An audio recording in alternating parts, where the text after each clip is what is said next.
In today's video, I'm going to teach you how to make text superscript or subscript.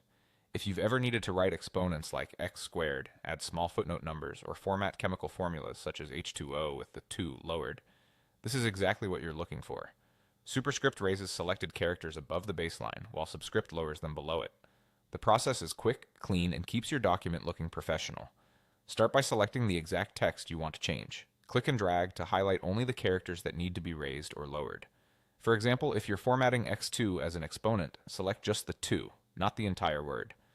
Precision here matters because whatever you highlight will be reformatted.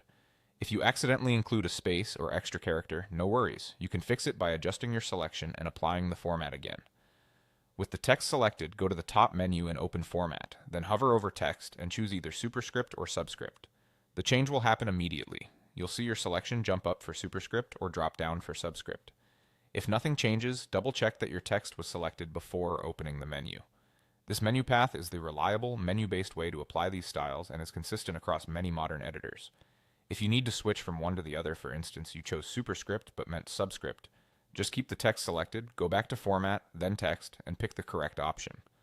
To return text to normal, select it again and repeat the same menu command to toggle it off, or simply undo your last action if that's faster.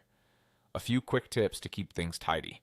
Only apply superscript or subscript to the characters that truly need it, like the number in a footnote or the numerals in a chemical formula. After formatting, skim the line to confirm spacing still looks balanced. Superscripts and subscripts can subtly change line rhythm, especially in dense paragraphs. If you're working with smaller fonts, verify that the result is still readable. Clarity beats style every time. That's all there is to it. Select your text, then go to Format, Text, and choose Superscript or Subscript. With this simple approach, you can format exponents, footnotes, and scientific notations accurately and keep your document consistent and easy to read.